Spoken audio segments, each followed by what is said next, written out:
담임 목회를 하다 보면 많은 분들에게 조언을 받습니다. 리모컨이 안 움직이네요. 네.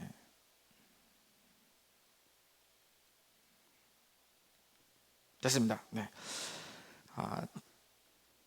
담임 목회 하다 보면 많은 분들에게 조언을 받는데 저보다는 이제 선배지만 어쨌든 조금 젊은 목사님들 축에 있는 분들에게는 좀 속도에 대한 조언을 제가 듣습니다. 되게 참신한 아이디어, 그리고 복음의 열정, 그 개혁, 혁신, 이런 것들, 아무도 차별하지 않는 목회, 이런 것들을 해주십니다. 세상에 죄악의 물줄기가 교회를 막 휩쓸고 있을 때 그 문화에 버텨낼 뿐만 아니라 앞으로 전진하는 그런 진취적인 그런 교회에 대해서 조언을 듣곤 합니다. 자, 그러면 목회 한 30년 이상씩 하시는 그런 목사님들, 또 원로 목사님들에게는 제가 어떤 조언을 들을까요? 그런 분들에게는 속도보다는 방향에 대한 조언을 좀 듣곤 합니다. 뭐 이를테면 네가 처음 목회를 할 때 가졌던 그 마음을 잘 간직하고 있느냐, 이런 조언을 듣죠. 또는 한 영혼에 대한 소중함을 간직하고 있느냐, 이런 조언을 듣습니다. 사람들을 인도하느라 정작 담임 목회자인 자기의 영혼은 그 외딴 광야에 방치되지는 않는지 점검하라고 그런 조언을 듣습니다. 이런 조언들은 비교적 젊은 축에 속하는 저로서는 한 번쯤 방향을 점검하는 그런 좋은 시간이 됩니다. 인생은 달릴 때가 있고 잠시 멈춰서 바위에 앉아 땀을 닦을 때가 있습니다. 나무서의 말씀은 잠시 앉아서 나를 살펴보는 기회에 대한 은혜를 주십니다. 그런 의미에서 앞으로 나아가는 그런 말씀이 아니라, 전진에 대한 말씀이 아니라 잠시 앉아서 나를 보고 혹시 나를 힘겹게 만드는 또 다른 나를 찾아보는 시간을 좀 갖기를 원합니다. 그래서 그리스도인으로서 나를 힘들게 하는 또 다른 나를 좀 훔치는 그런 시간이 되기를 원합니다. 나 훔서라서 나를 훔치는 시간을 갖자는 표현을 쓴 것은 굳이 알아봐 주지 않으셔도 됩니다. 제가 굳이 말씀을 드리지 않겠습니다. 자, 그러면 나훔서의 말씀을 통해 또 다른 나 좀 한번 살펴보도록 하겠습니다. 나훔 선지자에 대한 정보는 많지 않습니다. 그리고 모호합니다. 1장 1절에 보면 엘고스 사람 나훔이라고 말했는데 엘고스가 어디인지, 또 엘고스가 뭘 의미하는지 모호합니다. 애매합니다. 선지자 이름 나훔의 의미는 아주 정확하지는 않지만 위로라는 뜻으로 모아집니다. 나훔서의 메시지는 그 대신 모호하지 않고 아주 분명하고 아주 간결합니다. 처음부터 끝까지 딱 한 주제만 융단 폭격하는 말씀입니다. 그것이 뭐냐면 아수르는 그 당대 가장 강한 강대국을 말하는 겁니다. 아수르는 악행이 계속될 경우 반드시 멸망한다. 처음부터 끝까지 이 얘기만 계속합니다. 악행이 계속될 경우 반드시 멸망한다. 당대 최고의 강대국 아수르는 악행이 계속될 경우 하나님께서 반드시 멸망, 심판하시겠다고 말씀하셨습니다. 참고로 나훔서에서 아수르라는 말은 단 한 번도 안 나옵니다. 단 한 번 나옵니다. 시종일관 아수르 대신에 뭐라고 말하냐면 니느웨라고 말합니다. 니느웨는 아수르라는 강대국의 수도예요. 그래서 수도 이름을 그 나라의 이름 대신 계속 이렇게 부릅니다. 그리고 맨 마지막 3장 끝부분 바로 앞절에서 그때 아수르라는 말이 딱 한 번 나옵니다. 그 전까지는 계속 니느웨라고 호칭을 부르고 있다는 것 여러분 좀 기억하시고, 제가 니느웨라고 말하면 목사님이 아수르라는 나라를 말하는 것이구나 라고 참고로 들으시면서 말씀을 이렇게 들어주시면 감사하겠습니다.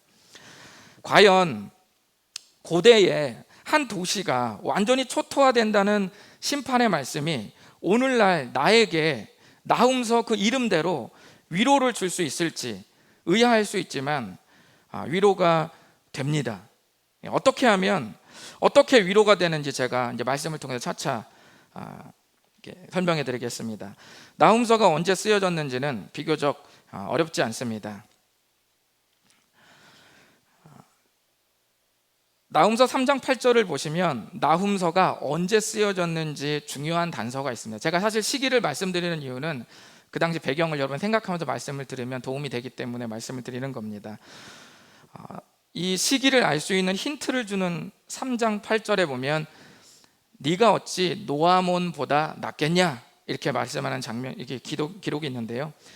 노아몬이라는 이 말은 아몬드가 아니다 이런 뜻이 아니라 그 이집트 최고의 신을 말하는 거예요. 이집트 최고의 신 아몬. 그래서 스탑, 여기서 아몬의 도시라는 뜻이야. 노아몬은 아몬의 도시. 그러니까 네가 아수르를 향해서 말하는 거예요. 네가 노아몬보다 나을 것 같니? 이렇게 지금 말하는 것인데, 이 아몬의 도시는 오늘날 어디냐면, 여러분 이집트 지도를 보면은 상부에 나일강 그 상류쯤에 보면은 테베라는 지역이 있습니다. 오늘날의 이집트 상부의 테베라는 지역인데, 하나님께서 이 3장 8절에 말씀하시기를 어느 날 테베가, 그러니까 노아몬이 완전히 무너지는 날이 있다고 말씀하시면서 아수르를 향하여 훗날 너희들의 형편이 무너진 테베, 무너진 노아몬보다 더 멸망할 것이라는 말이에요. 그렇게 멸망한 노아몬 보여주면서 너가 이거보다 나을 것 같아? 약간 이런 거예요. 그러니까 더 멸망한다는 뜻이죠. 이런 사건이 있었나 역사를 찾아보니 주전 664년 또는 663년에 아수르가 이 테베 지역을 완전히 초토화시킨 적이 있습니다. 그리고 이 사건이 있은 후에 약 50년 정도 지나서 니느웨 수도가 바벨론에게 완전히 함락당합니다. 자, 그렇게 되면 우리가 이제 연대를 어떻게 추측할 수 있냐면, 주전 663년에 테베의 멸망이 기록이 있죠. 역사의 기록이 있습니다. 그리고 주전 612년에 니느웨 성이 함락당해요. 그러니까 나훔서는 언제 기록하는 게 가장 적절하냐, 그 사이 어딘가에 기록된 거예요. 그래서 무너진 테베를 보면서 니네가 테베보다 나을 것 같아? 그러니까 아직 무너진 건 아니잖아요, 그렇죠? 그러니까 그 사이에 기록될 가능성이 거의 확실한 겁니다. 그래서 나훔서는 7세기 중반쯤 쓰여졌을 것이다 이렇게 생각을 하는 거죠. 자, 그러면 초강대국 아수르의 심판의 이야기를 통해서 우리는 어떻게 우리 스스로를 돌아볼 수 있을까요? 그리고 나를 힘겹게 하고 나를 짓누르는 또 다른 나를 우리가 어떤 나를 훔쳐낼 수 있을까요? 우리 한번 살펴보겠습니다. 첫 번째, 나를 힘겹게 하는 나 훔치기. 첫 번째는 읽어보겠습니다. 시작. 유리한 쪽으로 성경을 보려는 나를 훔치십시오. 네. 유리한 쪽으로 성경을 보려는 그 나, 그것을 훔쳐내야 됩니다. 성경을 읽다 보면 참 재미있는 일들이 많이 발생합니다. 성경에 보면 여러 이야기들이 있고 그 여러 이야기 속에 여러 등장인물들이 등장을 하는데 그 사람마다 적용하는 관점이 다 다릅니다. 예를 들면 누가복음 15장에 돌아온 탕자 이야기를 제가 한다고 한번 해봅시다. 돌아온 탕자 이야기 아시죠? 거기서 첫째 아들과 둘째 아들, 두 아들이 나오는데, 첫째 아들은 말 잘 듣고 아버지 말씀 순종 잘해서 가정을 잘 함께 관리하는 첫째 아들. 둘째 아들은 허랑방탕하고 다시 탕진해서 집에 돌아온다는 그 이야기가 누가복음 15장에 돌아온 탕자 이야기입니다. 자, 그러면은 이 이야기를 할 때 장남과 장녀는 누구 관점에서 이 말씀을 읽을까요? 첫째 아들 관점에서 이 이야기를 읽는 겁니다. 그러면은 왕년에 놀아본 성도, 왕년에 나는 양아치였다, 또는 나는 지금 현재 막내다, 둘째, 이렇게 둘째로 성장한 성도들은 누구 관점으로 읽을까요? 둘째 아들의 관점으로 읽는 거예요. 그 우리가 여기까지는 우리가 이해할 수는 있습니다.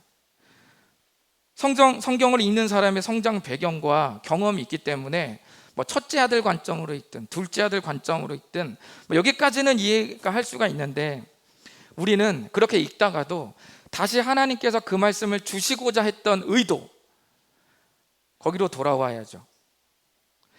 우리 주위에서 보면은 우리 부부나 연인 간에 이렇게 싸울 때 보면 어때요? 처음에는 건전한 토의로 시작합니다. 가족 간의 건전한 토의로 시작하다가 시간이 점점 흐르면 주제가 달라져요. 말을 왜 그따구로 하냐, 그러면서 눈빛이 왜 그러냐, 왜 나한테 그렇게 좀 쳐다보고 있냐고 하면서 막 5년 전, 10년 전 얘기 다 막 끌어왔으면 내가 그때부터 너를 서운해했다고 막 말하면서 한참 1시간 동안 말하다가 남편이 말하죠. 근데 우리가 왜 뭐였지? 이렇게 말합니다. 생각해보니 원래 만나서 얘기하려고 했던 주제는 사라진 지가 오래예요. 단 한 건도 얘기하지 않았어요. 왜 그따구로 하냐, 그 얘기만 계속 한 거죠. 성경도 본래 말씀하시려고 했던 의미, 주제, 이런 것들이 완전히 사라져버리고 나에게 유리한 관점으로 성경을 읽고 끝내는 분들이 있습니다. 거기까지는 이해할 수 있지만 본래 하나님의 말씀이 나에게 말씀하시고자 하는 그 의미를 우리가 헤아려야 되지 않겠어요? 본래 하나님의 말씀이 나를 감동시키게 만들어야 됩니다. 그렇게 되면 나는, 만약에 내가 평생 나에게 유리하게 성경의 말씀을 계속 읽게 되면 우리는 언젠가 그리스도인이라고는 말하지만 삶에서는 끊임없이 내가 복음을 계속 써내려가게 되는 것입니다. 저는 그런 의미에서 요나서와 나훔서가 함께 기록된 것이 큰 축복이라고 생각합니다. 2주 전에 제가 말씀드렸던 요나서, 아마 기억은 안 나시겠지만 했다라는 것은 기억나실 겁니다. 제가 요나서와 나훔서를 왜 지금 같이 성경에 기록된 것을 축복이라고 하냐면, 여러분, 요나서를 2주 전에 우리 살펴봤는데 요나서와 나훔서의 공통점은 똑같이 니느웨 성을 말하고 있습니다.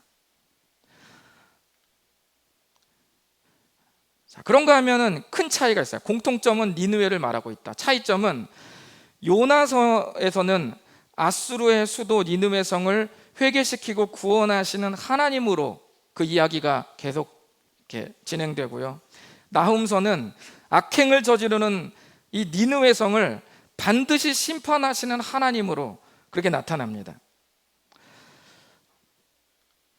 요나서 3장 10절에 보시면 니느웨 성 사람들이 거국적으로 회개하자 하나님께서 돌이키신다는 그런 이야기가 있습니다.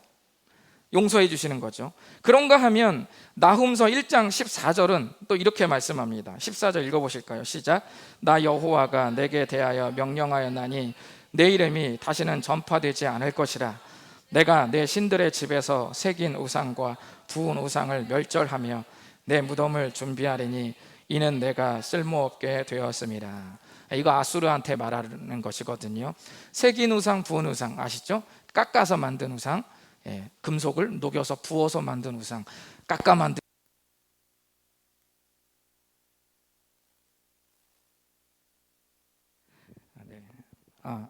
깎아 만들고 부어 만든, 자, 이런 우상들을 섬기면서 끊임없이 악행을 계속 저지르고 있는 바로 그 아수르를 향해서 우리 주님이 뭘 준비한다고 말씀하시냐면 무덤을 준비하겠다, 이렇게 하십니다.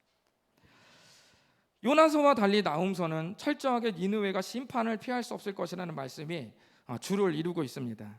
그러면 하나님께서 지금 변덕을 부리시는 것일까요? 그렇지 않습니다. 아수르는 당대 가장 강한 나라의 상징이면서 동시에 가장 잔인한 나라였습니다. 아수르를 성경에서 예로 든 이유는 가장 악랄한 대상을 대하시는 하나님의 모습이 그보다 덜한 모든 나라 모든 민족을 어떻게 대하실지에 대한 기준이 될 수 있기 때문입니다. 하나님은 요나서와 나훔서를 통해 가장 악랄한 아수르라도 그 죄를 회개하고 돌이키면 살 길을 열어주신다는 이야기가 요나서에 기록이 되어 있죠. 그러나 끝까지 악행으로 악한 민족, 약한 민족, 약한 자들을 절망으로 몰고 가면 반드시 하나님이 심판하시겠다는 이야기가 나훔서에 또 있는 겁니다. 그래서 요나를 잘 보시면 요나 선지자가 어땠나요? 요나는 이스라엘 백성의 사람으로서 자기 민족의 관점으로 성경을 읽는 사람이었어요. 자기 민족의 관점으로 성경을 읽으니까 그렇게 읽고 하나님의 약속을 적용하는 거예요. 그래서 니느웨 사람들이 하나님의 말씀을 듣고 회개하자 기뻐하기는커녕 화를 참지 못했습니다. 왜냐하면 그들이 돌아서는 게 싫었거든요. 그냥 그렇게 짐승처럼 살다가 벼락 맞아 죽기를 바랐던 겁니다. 요나서와 나훔서의 이 오묘한 두 조합은 우리로 하여금 하나님께서 고대 이스라엘의 하나님이 되시더라도 다른 나라, 다른 민족을 차별하지 않으신다는 것을 우리는 알게 됩니다. 요나는 자신에게 유리한 쪽으로 성경을 대하는 사람들의 모델이 될 수 있습니다. 그리고 요나서에 드러난 반응은 성경을 유리한 쪽으로 읽는 사람들이 어떻게 변해가는지를 요나를 통해서 우리는 여실히 또 볼 수가 있습니다. 반면 나훔서는 이스라엘이든 다른 민족이든 회개하지 않으면 심판을 받는다는 엄중한 경고를 통해 혹시나 치우쳐서 난 믿는 사람이지, 나는 하나님의 사람이니까 조금 더 이렇게 좀 막 해도 괜찮겠지라고 생각할 수도 있는 그런 치우친, 그렇게 생각하는 하나님 말씀을 그렇게 대할 수 있는 우리들에게 균형감을 잃지 않도록 이렇게 만들어줍니다. 어떤 사람은 하나님의 사랑에 꽂힙니다. 어떤 사람은 성경을 읽다 정확하신 하나님의 공의에 꽂힙니다. 어떤 사람은 능력이 많고 위대하신 주님께 꽂힙니다. 어떤 사람은 하나님의 지혜에 꽂힙니다. 뭐가 맞습니까? 다 맞습니다. 중요한 것은 내가 필요할 때마다 이 하나님의 여러 속성과 이미지의 한 조각을 떼어서 적용하려는 것이 아니라 다 받아들이는 훈련이 필요합니다. 이것은 가랑비에 옷 젖듯이 자연스럽게 일상의 신앙으로 젖어들어야만 가능합니다. 그래서 여러분이 말씀을 읽으실 때, 그날 말씀을 읽으실 때 하나님께서 무엇을 이 말씀에서 하고자 하시는가를 긴밀히 생각하면서 읽는 것이 중요합니다. 이렇게 읽다 보면 그런 하루가 차곡차곡 쌓여서 나중에는 하나님의 모든 이미지가 자연스럽게 전부 와닿게 됩니다. 느낌, 필로 알아내지 마시고 주여 하면서 영감으로 알아내려고 하지 마시고, 영감은 아무것도 안 보일 때 영감으로 알아내는 것이고, 성경을 피면은 그 성경 누가 주셨어요? 주님이 주셨잖아요. 주님이 분명하게 글로 보여줬는데 왜 눈을 감고 영감으로 또 들어가요? 영감은 헷갈릴 때 영감으로 들어가는 것이고, 성경을 딱 피기 시작하면 그것이 성경 66권은 오류 없는 하나님의 말씀이거든요. 역사적으로 수없이 많은 훼손과 변질의 위기 속에서 단 한 번도 변질되지 않고 기록되어 있는 성경이 성경이에요. 그러니까 성경을 피기 시작하면 눈을 감으면 안 됩니다. 정확히 딱 보셔야 돼요. 그래서 하나님의 의도를, 하나님의 뜻을 파악하는 것이 중요합니다. 성경을 읽을 때 하나님의 뜻을 파악하는 중요한 팁을 제가 한 가지 좀 드리겠습니다. 그것은 여러분이 하루 중에 어떤 말씀을 읽으시잖아요. 그러면은 위 아래를 살펴보시는 거예요. 아래 문맥, 윗 문맥을 살펴보시는 겁니다. 그래서 여러분이 한 단락을 읽으셨잖아요. 그러면은 이 단락이 내가 무슨 뜻인지 잘 모르실 수 있어요. 그냥 어려운 부분들이 있거든요. 그러면은 그 위를 올라가 보시는 거예요. 그래서 위에서 어떤 말을 했지? 대충 보시고 잘 헷갈리면 또 그 위로 올라가는 거예요. 그리고 또는 그 아래로 또 내려가 보는 거예요. 그럼 하나님께서, 예수님이 보통 말씀하실 때 하나님의 나라를 비유로 들어 말씀하시되 라고 하면서 굉장히 길게 말씀하실 때가 있어. 그럼 저 끝까지 가면은 최초에 하나님 이 이야기 왜 했지? 이런 생각이 들 때가 있어. 근데 계속 위로 올라가면 뭐가 있어요? 예수님께서 천국을 비유로 들어 말씀하시되, 그러면 이게 천국에 관한 내용이구나 라고 하나님의 뜻을 알 수 있는 거죠. 그런데 성경을 조각 구절로만 계속 읽기 시작하면은 도대체 이게 무슨 내용인지, 사랑을 말할 땐 하나님은 100% 사랑이고 잘못해도 다 용서해주고, 공의를 또 읽으면 하나님은 100%안 봐주고 다 그냥 후드럽해가지고 잘못된 거 다 뜯어고치시는 하나님이시고, 이렇게 우리가 한쪽으로의 한 이미지만을 취해서 잘못 신앙생활을 할 우려가 있습니다. 여러분, 위아래를 잘 살펴보시면서 성경의 뜻을 잘 파악하시는 여러분이 되시기를 바랍니다. 하나님께서 그렇게 계속 확인하다 보면 또 성경의 접속사, 또 억구 이런 걸 통해서 하나님께서 뭘 의도했는지, 무슨 대화를 하셨는지, 어떤 비유를 쓰셨는지, 왜 불쌍히 여기셨는지, 왜 분노하셨는지가 보이게 될 것입니다. 그럴 때 우리는 나의 죄와 상대의 죄를 같은 무게로 대하게 됩니다. 나에겐 관대하고 상대에게는 강팍한 기준으로 되는 것이 당대 종교 지도자들의 기준 아니었어요? 그래서 예수님이 뭐라고 그러셨습니까? 내 안에 뭘 봐야 들보를 먼저 보라고 이렇게 말씀하신 것입니다. 성경을 나에게 유리하게 읽지 않고 하나님의 모든 이미지를 다 내가 수용하면서 말씀을 잘 읽으면 우리가 하나님의 뜻을 잘 따르는 하나님의 사람이 될 수 있습니다. 나에게 유리하도록 성경을 읽고 있는 이 시간부로 여러분의 마음에서 훔쳐서 다시는 여러분 스스로의 마음에 넣지 않고 돌려주지 마시기를 바랍니다. 자, 두 번째, 나를 짓누르고 있는 또 다른 나는 무엇일까요? 우리 한번 읽어보실까요? 시작. 주님보다 앞서가려는 성급한 나를 훔치십시오. 주님보다 앞서가려는 성급한 나를 훔쳐야 됩니다. 제가 일을 결정할 때 독촉을 많이 받는 편입니다. 그런 거 보면은 제가 일반 사람보다 다른 분들보다 행동이 또 생각하는 게 느리다는 그런 말이 되겠죠. 독촉을 많이 받는다는 건 확실히 저희 교회 분들 보면은 신기합니다. 다 그런 건 아니지만 대체로 여성분들이 급하고 남성분들이 느립니다. 주님이 어떤 그 교회 출석 오디션 이런 거를 봐가지고 좀 느린 형제를 딱 보면 저는 다시사교회에 넣어야겠다 이렇게 하고, 성격이 급한 이런 자매 저 사람은 다사교회에 넣어야겠다 이렇게 하셔서 뽑으셨는지는 모르겠지만 제가 봤을 때는 그 가정을 좀 생각하면 거의 대부분 똑같습니다. 자매는 급하고 형제는 느리고. 근데 이게 잘못된 건 아니에요, 그렇죠? 크게 문제는 될 건 없습니다. 왜냐하면 급한 분들은 좀 늦추고 너무 느린 분들은 의식적으로 좀 속력을 내면 이렇게 맞추면 되잖아요. 또 안 맞으면 어때요? 한번 또 싸우면 되는 거죠, 그렇죠? 그럼 그까이 거 그냥 예. 그런데 신앙생활 할 때는 주님보다 빠르면 큰일 납니다. 이건 좀 문제가 됩니다. 인생의 지뢰를 밟을 수 있어요.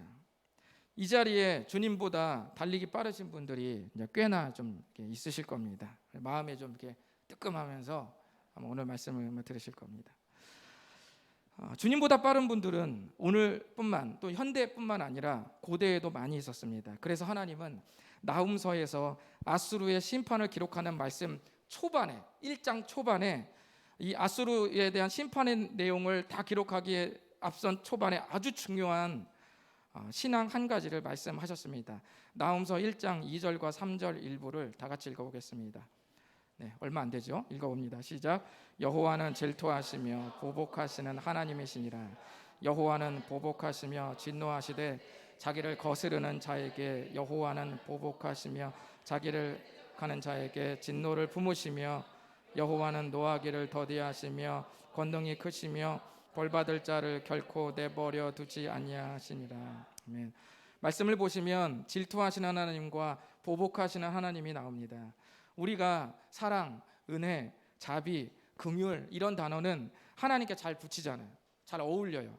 그러니까 하나님께 잘 붙이는데 그에 반해서 질투, 보복 이런 것은 어감이 좀 부정적이라서 하나님께 좀 잘 붙이기를 좀 꺼려합니다. 그리고 나도 생각할 때 어떤 하나님 생각나고 사랑, 은혜의 하나님이라고 하지 나는 질투의 하나님, 보복의 하나님 이런 하나님이라고 이미지를 떠올리는 분들은 제가 거의 잘 못 봤습니다. 그러나 질투하시는 하나님과 보복하시는 하나님은 불의가 난무하는, 특히 불의가 난무하는 현대 시대에 우리가 무엇을 믿어야 할지를 아주 정확히 가르쳐 줍니다. 우리가 하나님보다 앞서려고 할 때가 언제인지 잘 생각해 보십시오. 여러분이 항상 앞서갑니까? 그렇지 않습니다. 겸손하게 동행할 때도 있지만 앞서갈 때가 종종 있어요. 언제 그럽니까? 하나님께서 느리다고 생각할 때, 그리고 내 고난에 주님이 아무런 반응이 없다고 생각할 때, 그때 앞서갑니다. 그러니까 대부분 불의한 현실이 지속될 때 김병의 효자 없다는 속담처럼 신앙도 무너지는 거예요. 이게 너무 지속되면 힘드니까 무너지는 겁니다. 그리고 내가 앞서가기 시작하죠. 왜냐하면 주님이 움직이지 않는다고 생각하니까 그동안 수면 아래 은혜로 누르고 있던 내 죄성과 성급함이 막 요동치기 시작하는 거예요. 그때부터 막 올라오기 시작하는 겁니다. 그때부터 내 죄성이 나를 인도하고 나를 이끕니다. 모든 정서, 모든 감정은 하나님의 말씀에 이 좌지우지 되기보다는 내 생각과 내 선택에 따라 내 감정과 내 정서도 그대로 좌우되기 일쑤입니다. 이때 우리의 총체적 무너짐을 지탱해 주는 신앙 중 하나가 바로 질투하시는 하나님, 보복하시는 하나님을 믿는 신앙입니다. 나훔서는 우리에게 질투하시는 하나님, 보복하시는 하나님을 만나게 하십니다. 실제로 이 심판은 역사적으로 이루어지기도 했습니다. 우리 질투와 보복의 하나님을 믿으려고 할 때 이 단어들이 갖는 부정적 어감 때문에 좀 우리가 오해를 할 수 있습니다. 자, 그런데 그런 오해를 하지 않으셔도 됩니다. 왜냐하면 하나님의 질투는 우리를 살리려는 목적으로 발휘되기 때문입니다. 하나님의 질투와 진노는 하나님 아닌 다른 것을 우리가 경배하고 영광 돌릴 때 그때 주님이 발동하시는 거예요. 그럼 주님이 정말 얘는 좀 싫어서 그러냐? 그런 것이 아니라 우리가 하나님 아닌 다른 것을 경배하고 영광 돌릴 때 우리가 죽거든요. 그때 우리가 죽어요. 그리고 죽어가요. 사람의 질투는 부정적 이유로도 생기지만 하나님의 질투는 우리가 썩어질 것에 굴복하지 않도록 우리를 살리기 위한 목적이 있다는 것을 여러분이 기억하시면 좋습니다. 그리고 복수하시는 하나님은, 이것을 제가 오늘 좀 더 말씀드리려고 하는데요. 복수하시는 하나님은 세대를 초월해서 생기는 약자들 있죠. 당대마다 생긴 어떤 약자의 상징들, 그런 약자들에게 소망을 주고 온 세상의 진정한 심판자는 하나님이시라는 것을 이 복수하시는 하나님이 드러내 보이신다는 거예요. 이것은 약자가 시대마다 다르죠. 지금 저희가 그동안 나눈 소선지서 말씀에서는 약자가 누구예요? 이스라엘 권력자들에게 휘둘리는 가난한 백성들, 약자였죠.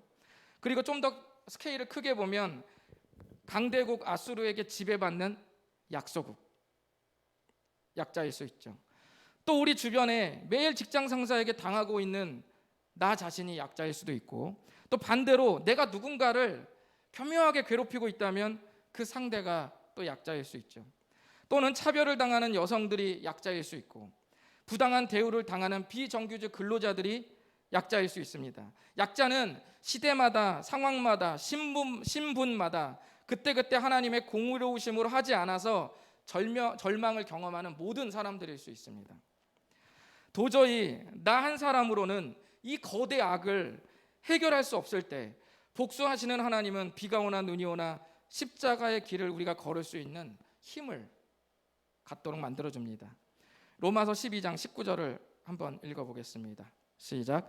내 사랑하는 자들아, 너희가 친히 원수를 갚지 말고 하나님의 진노하심에 맡기라. 기록되었으되 원수 갚는 것이 내게 있으니 내가 갚으리라고 주께서 말씀하시니라. 아멘. 이 말씀은 친히 원수를 갚지 말고 하나님의 진노하심에 맡기라고 하셨어요. 이 말씀이 주어진 맥락이 어떤 것이냐면 복음 안에서 우리가 선으로 악을 이기는 말씀으로 주어진 것입니다. 또 히브리서 10장 30절을 보시면 여기서도 마찬가지입니다. 여기서는 어떤 말씀이냐면 말세에 히브리서를 쓴 이 편지 기자가 그 편지를 받는 그리스도인들에게 이 말세에 아주 강력하게 신앙적 경고를 할 때 배도하는 사람이 많고 교회를 때리치는 사람이 많고 성경을 신화로 매도하는 사람들이 점점 늘어나고 있는 이 당대에 그러한 조짐, 철학으로 성경을 덮으려는 그러한 수많은 사람들이 난무할 때 그렇게 휩쓸려 가지 말라는 의미로 강하게 경고할 때 했던 말씀이 바로 이 말씀이에요. 원수 갚는 것이 나한테 있다. 이뿐만 아니라 계시록에서도 하나님은, 계시록이 아시죠? 성경의 제일 마지막 계시록에서도 하나님은 마지막에 뭘 하시냐면 모든 악을 심판하시고 우리 눈물을 닦아주시는 하나님으로 강조되고 있습니다. 이 믿음은 말세에 우리가 버틸 수 있는 중요한 신앙입니다. 나훔서 3장 18절과 19절을 우리 다 같이 읽어보겠습니다. 시작. 아수르 왕이여, 내 목자가 자고 내 귀족은 누워 쉬며 내 백성은 산들에 흩어지나 그들을 모을 사람이 없도다. 내 상처는 고칠 수 없고 내 부상은 중하도다. 내 소식을 듣는 자가 다 너를 보고 손뼉을 치나니 이는 그들이 항상 내게 행파를 당하였음이 아니더냐 하시니라. 아멘. 하나님은 아수르를 심판하신다고 하시면서 아수르 왕을 향해 다시 한번 말씀합니다. 목자는 여기서 통치자를 말하는 거고요. 귀족들은 그 통치자를 도와서 나라를 세워나가는 그런 계층의 사람들이겠죠. 뭐라고 말해요? 내 목자가 자고 내 귀족도 누워 쉰다, 이렇게 말했죠. 이게 무슨 뜻이냐면 죽는 걸 의미한 겁니다. 아무것도 손 쓸 수 없다는 거예요. 너의 절대 권력을 휘두르도록, 네가 아무리 악행을 해도 그 누구도 너에게 도전할 수 없을 것 같은 시대상이라고 할지라도 결국 하나님께서 너희들을 다 재워버린다는 거예요. 그렇게 계속 악행을 할 경우에는 재워버린다는 말씀입니다. 그런데 19절 마지막에 중요한 질문을 하죠. 이 질문은 질투하시는 하나님, 복수하시는 그 하나님이 아수르를 심판한 이유입니다. 마지막 질문은 무엇이냐면 빨간색 글씨로 아수르에게 행패를 당하지 않은 나라들이 누가 있겠느냐, 이렇게 질문하면서 끝나. 요나서도 질문으로 끝나거든요. 나훔서도 질문으로 끝납니다. 아수르에게 행패를 당하지 않은 나라가 누가 있냐 찾아봐라. 이게 무슨 말이에요? 모든 나라가 아수르에게 행패를 당했다, 그 뜻입니다. 그것이 하나님께서 아수르를 정벌한 이유다, 이렇게 말씀하신 겁니다. 아수르의 심판은 바로 아수르에게 행패를 당한 모든 나라, 모든 민족, 모든 사람에게 세대를 초월해서 위로를 주는 거죠. 그래서 손뼉을 친다고 그랬죠. 그동안 당했고 손 한 번 못 쓰고 잘못한 것 없이 계속 악행을 받아오면서 서름과 절망, 생명을 끊고자 하는 그런 그 위기 속에서 아수르가 정벌당하는 모습을 보면서 그 사람들이 하나님은 살아계시구나, 하나님은 악을 두고 보지 않으시는구나 라는 마음으로 위로를 얻었다는 거예요. 당대 아수르라는 거대 악은 그 누구도 손댈 수 없고 그렇게 괴로워하던 그 세력을 하나님께서 정복하고 회복시킨 겁니다. 오늘날 우리가 인생을 살면 내 힘으로 살 수 없는 거대 악의 환경에 우리가 처하죠. 그럴 때 우리가 주님보다 앞서지 않는 신앙은 주님이 질투하시는 하나님이시고 보복하시는 하나님을 믿는 신앙입니다.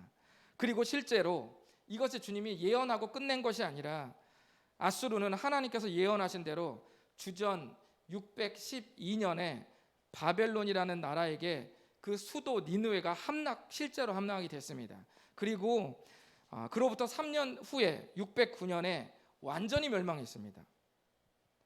오늘날에도 계속 생산되는 아수르는 보복하시는 하나님에 의해 반드시 정복당합니다.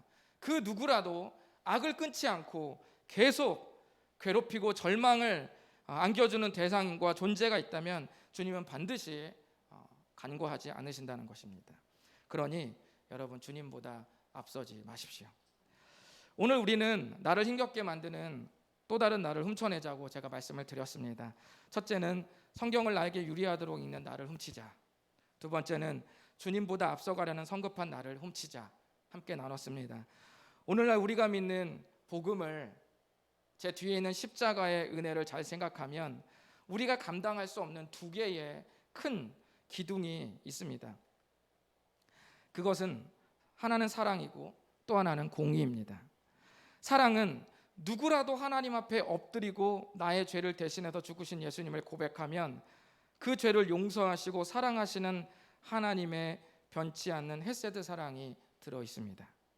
그런가 하면 또 하나의 기둥, 왕이든 사장님이든 누구든 간에 상관없이 죄를 지으면 결코 그 죄가 하나님 앞에 어물쩍 넘어가는 일 없이 반드시 그 대가를 물어야 한다는 공의로우심이 들어 있습니다.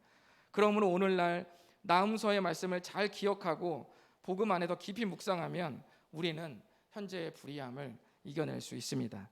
이 믿음을 가지고 내 안에서 나를 힘겹게 만드는 또 다른 나를 훔쳐내면서 질투와 보복의 주님을 신뢰하는 생애가 되시기를 바랍니다. 기도하겠습니다.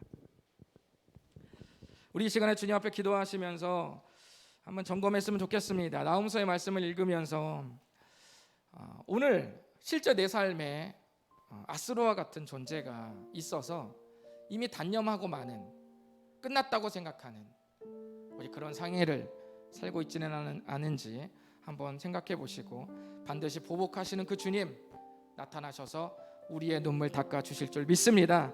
그리고 그 그렇게 하루하루 걸어가면서 혹시나 너무 힘겨워서 나도 모르게 성경을 나에게 유리하도록 읽는 그런 모습이 있지 않았는지, 또는 주님보다 너무 성급해서 앞서 뛰쳐나가려는 그런 마음이 혹시 있지 않았는지 생각해 보면서, 주님, 아수르를 예언하시고 실제로 50년 뒤에 그 나라가 실제로 무너지고 멸망당했던 것처럼 주님이 우리의 모든 삶을 보복하시는 분이십니다. 원수를 갚으시는 분이십니다. 이거 고백하면서 살아가기 원합니다. 우리 이렇게 다 같이 주 앞에 신앙 고백하시면서 헌신하시고 기도하시겠습니다. 하나님 아버지, 감사합니다. 사랑합니다.